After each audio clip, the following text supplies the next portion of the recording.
போகிறோம் பார்த்திங்கன்னா, தமிழகத்தில் நகைக்கடன் தள்ளுபடி இந்த அறிவிப்பை அரசு எப்பொழுது அறிவிக்க போகிறாங்க, தகுதி வரம்பு தள்ளுபடிக்கான தகுதி வரம்புகள் என்னென்ன, ஸோ நகைக்கடன் தள்ளுபடி யாருக்கெல்லாம் கிடைக்கும், எந்த பேங்க்கில் இருப்பவங்களுக்கு இந்த தள்ளுபடியை கொடுக்க போகிறாங்க, தமிழ்நாட்டில் உள்ள கூட்டுறவு மற்றும் பொதுத்துறை வங்கிகளில் வழங்கப்பட்ட நகைக்கடன் தள்ளுபடி செய்வது குறித்து வீடியோவில் பார்க்கலாம். குறிப்பாக 5 சவரன் வரை அடமானம் வைத்துள்ள ஏழை எளிய மக்கள் மற்றும் சிறு விவசாயிகளுக்கு முன்னுரிமை அளிக்கும் வகையில் தகுதியான பயனாளர்களின் பட்டியல் தயார் செய்யப்பட்டு வருவதாக இதில் குறிப்பிடப்பட்டுள்ளது.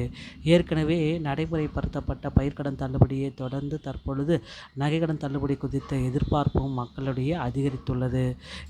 அதை பற்றி தான் இது சுட்டிக்காட்ட போகிறோம். இதற்காக மக்களிடையே அதிகாரப்பூர்வ அறிவிப்பு இன்னும் வெளியாகாதால் கடன் பெற்றவர்கள் தங்கள் விவரங்களை சரியாக வைத்திருக்க வேண்டும் அறிவுறுத்தப்படுகிறார்கள்.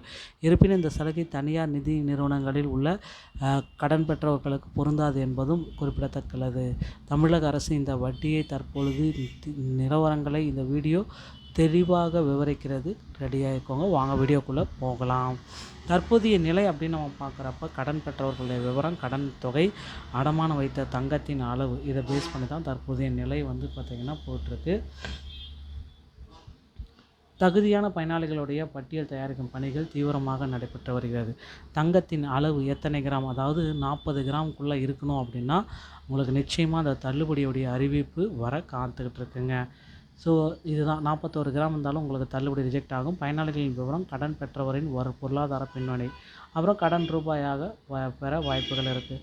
ஸோ எந்தெந்த வங்கிகளுக்கு இது பொருந்தும் அப்படின்னு பார்த்தீங்கன்னா, கூட்டுறவு வங்கிகள். இந்த வங்கிகள் குறிப்பிட்ட நகைக்கடன்களுக்கு தள்ளுபடி கிடைத்த என்பது உறுதி செய்யப்பட்டுள்ளது.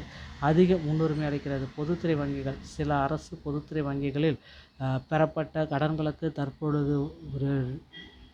தற்போதைய பரிசீலனை உள்ளன. தனியார் வங்கிகள் மற்றும் நிதி நிறுவனங்களுக்கு இந்த தள்ளுபடி கிடைக்குமா அப்படின்னு பார்த்தீங்கன்னா, இங்கு பெறப்பட்ட கடன் தொகையானது தள்ளுபடி திட்டம் இதுக்கு பொருந்துறதுக்கு வாய்ப்பே இல்லை.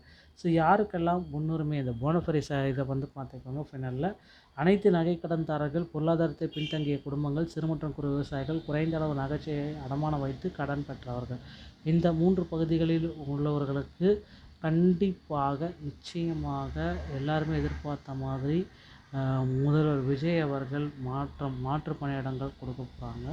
ஸோ கண்டிப்பாக இந்த நகைக்கடன் தள்ளுபடியை குறித்த ஒரு மிகப்பெரிய அறிவிப்பு முதல்வர் விஜய் அவர்கள் ஒரு சில தினங்களில் வழங்க இருக்காருங்க. ஸோ 5 சவரன் வரை இந்த திட்டம் பெரிய அளவிலான திட்டம் அல்ல. ஏழை எளிய மக்களின் சுமையை குறைக்கும் நோக்கில் 5 சவரன் வரையிலான நகைக்கடன்கள் மட்டுமே பரிசீலனைப்படுவதாகவும் தகவல்கள் வந்திருக்கு. ஸோ அடுத்தடுத்த ஜாக்பாட் என்னவாக இருக்கும், இப்போ நீங்கள் என்ன செய்யணும் அப்படின்றது தான். இப்போ அரசினுடைய முதன்மையான முன்னுரை ஒருங்கிணைந்த வடிகால் கட்டி, இப்போ நீங்கள் தயார் நிலையில் இருக்கணும்னா வங்கி கணக்கு புத்தகம், பேங்க் பாஸ்புக்கு செயல்பாட்டில் உள்ளதா என்ன சரிபார்க்கவும், கடன் ஆவணங்கள், லோன் டாக்குமெண்ட், அடமானம் வைத்த ரசீது மற்றும் பத்திரங்களை பேஸாக வச்சுக்கோங்க. KYC and Aadhaar. ஸோ வங்கி கணக்குடன் ஆதார் எண், மொபைல் எண் இணைக்கப்பட்டுள்ளதா என்பதை உறுதி செய்யுங்க அப்படின்றதையும் குறிப்பிட்டு சொல்கிறாங்க. தமிழக பள்ளிக்கல்வித்துறையில் இவைகள் அனைத்துமே முக்கிய தகவல்களாக நமக்கு வெளியாகி கொண்டிருக்கிறது. ஸோ இந்த ஒரு வீடியோ உங்களுக்கு பிடிச்சிருச்சு அப்படின்னா நீங்கள் நம்முடைய சேனலை சப்ஸ்கிரைப் அண்ட் பெல்லை கிளிக் பண்ணி வச்சுக்கோங்க. மீண்டும் ஒரு நல்ல தகவலோடு நான் உங்களை சந்திக்கிறேன். நன்றி, வணக்கம், தேங்க்யூ.